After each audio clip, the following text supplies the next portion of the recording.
Hi students, welcome back to our next video class.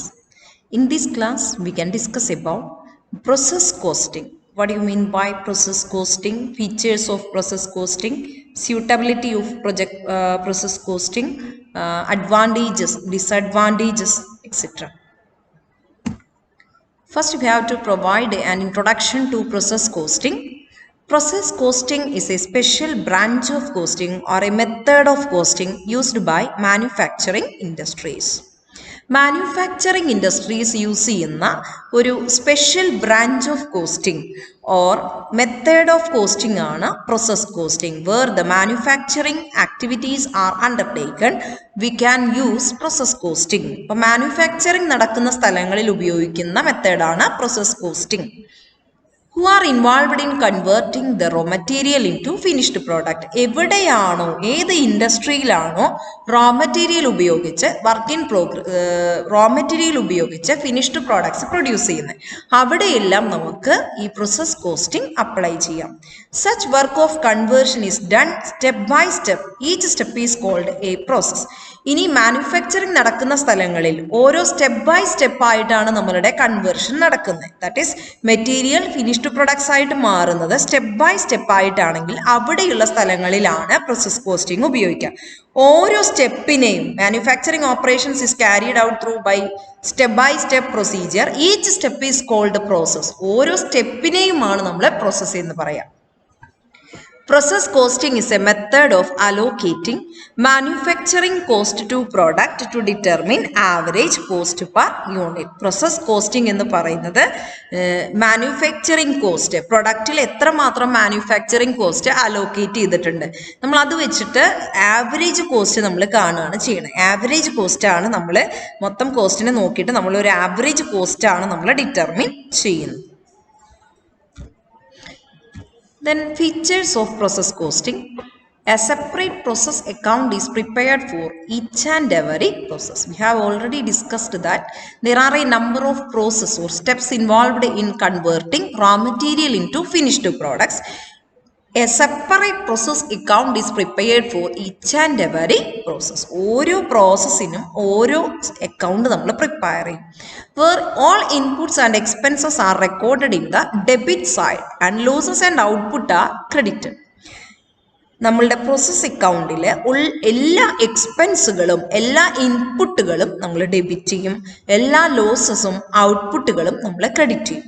The output of one process becomes the input of the next process. ഒരു പ്രോസസ്സിൻ്റെ ഔട്ട്പുട്ടായിട്ട് കിട്ടുന്നത് next പ്രോസസ്സിൽ നമ്മൾ ഇൻപുട്ടായിട്ടാണ് use ചെയ്യുക. അടുത്ത process അക്കൗണ്ടിലേക്ക് നമ്മളത് ട്രാൻസ്ഫർ ചെയ്യും. And so on until the finished product is obtain. അപ്പോൾ എത്ര പ്രോസസ്സ് ഉണ്ടോ, ചിലതിൽ 2 പ്രോസസ്സായിരിക്കും, ചിലതിൽ 3 പ്രോസസ്സായിരിക്കും, ചിലതിൽ 4 പ്രോസസ്സായിരിക്കും. എനിവേ ഫസ്റ്റ് പ്രോസസ്സിലെ ഔട്ട്പുട്ട് എന്ന് പറയുന്നത് സെക്കൻഡ് പ്രോസസ്സിലെ ഇൻപുട്ടായിരിക്കും. ആൻഡ് സോ ഓൺ അതങ്ങനെ തുടർന്നുകൊണ്ടിരിക്കുകയാണ് until the finished product is completed. When the goods are sold, the amount will be transferred to the cost of goods sold account. എപ്പോഴാണ് നമ്മൾ ഗുഡ്സ് സെയിൽ ചെയ്യുന്നത്, അപ്പോൾ നമ്മൾ കോസ്റ്റ് ഓഫ് ഗുഡ്സ് സോൾഡ് അക്കൗണ്ടിലേക്ക് ആ amount transfer ചെയ്യും. When the goods are completed, they will be transferred to finished goods account. Goods complete ചെയ്ത് കഴിഞ്ഞാൽ, പ്രോസസ് കംപ്ലീറ്റ് ചെയ്ത് കഴിഞ്ഞാൽ അത് ഫിനിഷ്ഡ് ഗുഡ്സ് അക്കൗണ്ടിലേക്കാണ് ട്രാൻസ്ഫർ ചെയ്യുക. Then accounting for losses and gains in process costing. How to treat the accounting for losses and gains in process costing. Process costing il gains und losses und. First one, nature of losses. There are 2 types of losses: normal loss and abnormal loss. Normal loss and abnormal loss. Normal loss incurring as a part of production. No one can control this kind of losses. അപ്പോൾ പ്രൊഡക്ഷൻ്റെ ഭാഗമായിട്ട് വരുന്ന ലോസുകളെയാണ് normal loss എന്ന് പറയാം. These are unavoidable losses in nature. നമുക്ക് ഒഴിവാക്കാൻ പറ്റാത്തതായിട്ടുള്ള ലോസുകളാണ്, പ്രൊഡക്ഷൻ്റെ ഭാഗമായിട്ട് വരുന്ന ലോസുകളാണ്. അതായത് മെറ്റീരിയലൊക്കെ ഹാൻഡിൽ ചെയ്യുമ്പോൾ ചെറിയ ചെറിയ ലോസസ് വരാം. അതൊക്കെ സ്വാഭാവികമാണ്, നമുക്ക് ഒഴിവാക്കാൻ പറ്റില്ല. അപ്പം അങ്ങനെ ഇപ്പോൾ ഒരു പാത്രത്തിൽ നിന്ന് നമ്മൾ മറ്റൊരു പാത്രത്തിലേക്ക് നമ്മൾ ചേഞ്ച് ചെയ്യുകയാണ്, ലിക്വിഡ്സോ അല്ലെങ്കിൽ മെറ്റീരിയൽസോ ചേഞ്ച് ചെയ്യുമ്പോൾ എന്തെങ്കിലും പറ്റി പിടിച്ചൊക്കെ ഇരുന്ന് അങ്ങനെ പോകുന്നതും നോർമൽ ലോസ് ആണ്. So, the next one, abnormal loss ആണ്. Abnormal loss incurring as a part of abnormal condition. Abnormal ആയിട്ടുള്ള കണ്ടീഷൻ മൂലം വരുന്ന ലോസുകളെയാണ് abnormal loss എന്ന് പറയാം. Any loss over and above the normal loss is called abnormal loss. അപ്പം എന്താണ് abnormal loss? Normal ലോസിനേക്കാൾ കൂടുതലായിട്ട് വരുന്ന ലോസുകൾ എന്തെങ്കിലും ഉണ്ടെങ്കിൽ, നോർമൽ ലോസിനെ കവിഞ്ഞു വരുന്ന ലോസുകളെയെല്ലാം abnormal loss എന്നാണ് നമ്മൾ പറയാം. How we can calculate abnormal loss? Abnormal loss is equal to actual loss minus normal loss. Actual loss minus normal loss. Otherwise, normal output minus actual output. What are the conditions of abnormal loss? What are the conditions of abnormal loss? Breakage of oils, machineries, breakdown of machinery, etc. The next one, nature of gain. There are two types of gains may incur in process costing. They are abnormal gain. Abnormal gain is the difference between normal gain minus abnormal gain. Normal gain minus abnormal gain, or normal output minus actual output.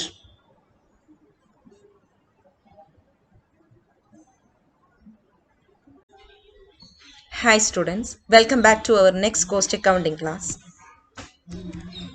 We have already discussed what do you mean by process account, features of process costing, and normal loss and abnormal loss. Then next one is pro forma of process account.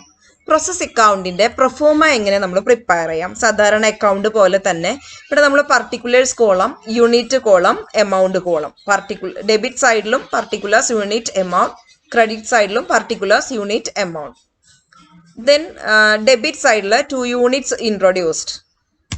Debit സൈഡിൽ 2 units introduced. Unit കാണിക്കുക, amount കാണിക്കുക, എത്ര unit ആണ്, എമൗണ്ടും കാണിക്കുക. Then material, wages, production overhead, other expenses, എല്ലാം expense ആണ്, നമ്മൾ debit ചെയ്തു. അബ്നോർമൽ ഗെയിൻ എന്തെങ്കിലും പറയുന്നുണ്ടെങ്കിൽ അത് നമ്മൾ ഡെബിറ്റ് ചെയ്യും. ഗെയിൻ ആണെങ്കിൽ നമ്മൾ ഡെബിറ്റ് ചെയ്യും. ഇനി ക്രെഡിറ്റ് സൈഡിലേക്ക് നോക്കുമ്പോൾ ലോസുകളാണെങ്കിൽ നമ്മൾ ക്രെഡിറ്റ് ചെയ്യും. നോർമൽ ലോസ്, അബ്നോർമൽ ലോസ് നമ്മൾ ക്രെഡിറ്റ് ചെയ്യും. അപ്പോൾ യൂണിറ്റ് നമ്മൾ കാണിക്കും. ദെൻ ബാക്കി വരുന്നത് നെക്സ്റ്റ് പ്രോസസ് അക്കൗണ്ടിലേക്ക് ട്രാൻസ്ഫർ ചെയ്യും. നെക്സ്റ്റ് പ്രോസസ് അക്കൗണ്ടിലേക്ക് ട്രാൻസ്ഫർ ചെയ്യും. ദെൻ നോർമൽ ലോസ് അക്കൗണ്ട് നമ്മൾ വരയ്ക്കണം. നോർമൽ ലോസ് അക്കൗണ്ട് വരയ്ക്കുമ്പോൾ നമ്മൾ പ്രോസസ് അക്കൗണ്ടിൽ ബൈ നോർമൽ ലോസ് എന്നല്ലേ കാണിച്ചിരിക്കുന്നത്. അപ്പോൾ നമ്മൾ നോർമൽ ലോസ് അക്കൗണ്ട് വരയ്ക്കുമ്പോൾ ടു പ്രോസസ് അക്കൗണ്ട് എന്ന് പറഞ്ഞിട്ട് കാണിക്കുക. എത്രയാണ് സ്ക്രാപ്പ് വാല്യൂ വരുന്നത് അത് കാണിക്കുക. അബ്നോർമൽ ഗെയിൻസ് എന്തെങ്കിലും ഉണ്ടെങ്കിൽ അതും കൂടി കാണിക്കുക. By abnormal gains.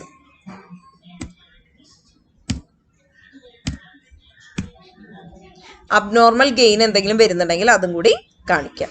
ഇതിന് അബ്നോർമൽ ലോസ് അക്കൗണ്ട് നമ്മൾ പ്രിപ്പയർ ചെയ്യുമ്പോൾ അബ്നോർമൽ ലോസ് ആയാലും നമ്മൾ പ്രോസസ് അക്കൗണ്ടിൽ ബൈ പ്രോസസ് അക്കൗണ്ട് എന്നാണ് നമ്മൾ കാണിക്കുന്നത്. By process account by abnormal loss എന്നാണ് കാണിക്കുന്നത്. അപ്പോൾ അബ്നോർമൽ ലോസ് അക്കൗണ്ടിൽ ടു പ്രോസസ് അക്കൗണ്ട് എന്ന് പറഞ്ഞ് കാണിക്കുക. ബൈ ക്യാഷ്, എത്രയാണ് സ്ക്രാപ്പ് വാല്യൂ, അങ്ങനെയുള്ള കാര്യങ്ങൾ കാണിക്കുക. സ്ക്രാപ്പ് വാല്യൂ കഴിഞ്ഞിട്ട് എത്രയാണ് വരുന്നത്. അതുപോലെ തന്നെ അബ്നോർമൽ ലോസ് അക്കൗണ്ടിൽ എന്ത് ബാക്കി ബാലൻസ് വന്നാലും കോസ്റ്റിംഗ് പ്രോഫിറ്റ് ആൻഡ് ലോസ് അക്കൗണ്ടിലാണ് നമ്മൾ ട്രാൻസ്ഫർ ചെയ്യുക. കോസ്റ്റിംഗ് പ്രോഫിറ്റ് ആൻഡ് ലോസ് അക്കൗണ്ടിലേക്ക്. അതുപോലെ തന്നെ അബ്നോർമൽ ഗെയിൻ അക്കൗണ്ട് വരയ്ക്കുമ്പോൾ നമ്മൾ അബ്നോർമൽ ഗെയിൻ നമ്മൾ പ്രോസസ് അക്കൗണ്ടിന്റെ ഡെബിറ്റ് സൈഡിലാണ് കാണിക്കുക. അപ്പോൾ അബ്നോർമൽ ഗെയിൻ അക്കൗണ്ട് വരയ്ക്കുമ്പോൾ പ്രോസസ് അക്കൗണ്ട് ക്രെഡിറ്റ് സൈഡിലായിരിക്കും വരിക. ദെൻ അതുപോലെ തന്നെ നോർമൽ ലോസ് എന്തെങ്കിലും ഉണ്ടെങ്കിൽ അത് കാണിക്കുക. ബാക്കി വരുന്നത് കോസ്റ്റിംഗ് പി ആൻഡ് എൽ അക്കൗണ്ടിൽ കാണിക്കുക. കോസ്റ്റിംഗ് പി ആൻഡ് എൽ അക്കൗണ്ടിൽ കാണിക്കുക.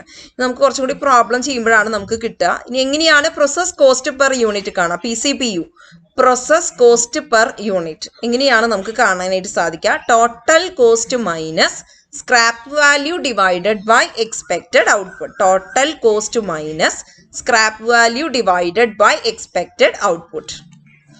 Advantages of process costing. Process കോസ്റ്റിംഗിന്റെ അഡ്വാൻറ്റേജസ് ആണ് നമുക്ക് പഠിക്കാനുള്ളത്.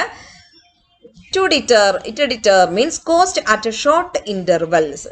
പല ഇന്റർവെൽ, വീക്ക്ലി, മന്ത്ലി ഒക്കെ ആയിട്ട് നമുക്ക് കോസ്റ്റുകളെ ഡിറ്റർമിൻ ചെയ്യാനായിട്ട് സാധിക്കും. പ്രോസസ് അക്കൗണ്ടിങ് വഴി നമുക്ക്, പ്രോസസ് കോസ്റ്റിംഗ് വഴി നമുക്ക് ഷോർട്ട് ഇന്റർവെൽസിൽ, വീക്ക്ലി, ടൈംലി, അങ്ങനെയൊക്കെ നമുക്ക് മന്ത്ലി ഒക്കെ ആയിട്ട് നമുക്ക് നമ്മളുടെ കോസ്റ്റുകളെ ഡിറ്റർമിൻ ചെയ്യാനായിട്ട് സാധിക്കും. It helps to compute the cost of output at each process as well as finished output. അതുപോലെ തന്നെ ഏതൊരു പ്രോസസ്സിന് നമ്മൾ ഒന്നിലധികം process may involved in production. അപ്പോൾ ഓരോ പ്രോസസ്സിലും എത്രയാണ് നമ്മളുടെ കോസ്റ്റ് എന്ന് കാൽക്കുലേറ്റ് ചെയ്യാനായിട്ട് പറ്റും. അതുപോലെ തന്നെ ആ ഫിനിഷ്ഡ് ആകുമ്പോൾ ഫിനിഷ്ഡ് ഗുഡ്സ് ആയിട്ട് മാറുമ്പോഴും എത്ര കോസ്റ്റ് വരുന്നു എന്ന് നമുക്ക് നോക്കാനായിട്ട് പറ്റും. Simple and less expensive method ആണ്. കോസ്റ്റ് കൺട്രോൾ വളരെ ഈസിയർ ആണ്. Cost per unit can be easily computed as the unit homogeneous. നമ്മൾ ഉണ്ടാക്കുന്നതെല്ലാം ഒരേ ഒരു പ്രൊഡക്റ്റ് ആണ്. സോ നമുക്ക് അതിൻ്റെ കോസ്റ്റ് ഈസിലി കമ്പ്യൂട്ട് ചെയ്യാനായിട്ട് പറ്റും. At the same time it has to suffer from various limitations or disadvantages. Historical cost, നമ്മളിപ്പോൾ ഒരു പീരീഡിൻ്റെ എൻഡിലാണല്ലോ, ഒരു പ്രോസസ്സ് കഴിയുമ്പോഴാണ് നമ്മൾ അതിൻ്റെ കോസ്റ്റ് നമ്മൾ ഡിറ്റർമിൻ ചെയ്യണം. അപ്പോൾ ഹിസ്റ്റോറിക്കൽ കോസ്റ്റ് ആണ്, പാസ്റ്റിനാണ് നമ്മൾ കാൽക്കുലേറ്റ് ചെയ്യുന്നത്. Then it is the average cost. Determining the average cost may be inaccurate. നമ്മൾ പറയുന്നത് എല്ലാം ആവറേജ് കോസ്റ്റിന്റെ ബേസിലാണ്, മൊത്തത്തിലുള്ള കോസ്റ്റിന്റെ ആവറേജ് നമ്മൾ കാണുന്നുണ്ട്. ഈ ആവറേജ് കോസ്റ്റിന്റെ കാൽക്കുലേഷൻ പലപ്പോഴും ഇനാക്യുറേറ്റ് ആയിരിക്കാം. ദെൻ ഇൻകംപ്ലീറ്റ് റെക്കോർഡിനെ ബേസ് ചെയ്തിട്ടാണ് നമ്മൾ എന്ത് തയ്യാറാക്കുന്നത്, വർക്ക് ഇൻ പ്രോഗ്രസ് തയ്യാറാക്കുന്നത്. അതുകൊണ്ട് വർക്ക് ഇൻ പ്രോഗ്രസ് ഇനാക്യുറേറ്റ് ആയിരിക്കാം. Inaccurate work in progress due to incompleted process. Then average cost calculation is difficult. ഇപ്പോൾ മോർ ദാൻ വൺ പ്രോഡക്റ്റ് ഒക്കെ ഉണ്ടെങ്കിൽ അതിൻ്റെ ആവറേജ് കോസ്റ്റ് കാൽക്കുലേറ്റ് ചെയ്യാന്ന് പറയുമ്പോൾ വളരെ ഡിഫിക്കൽട്ടാണ്.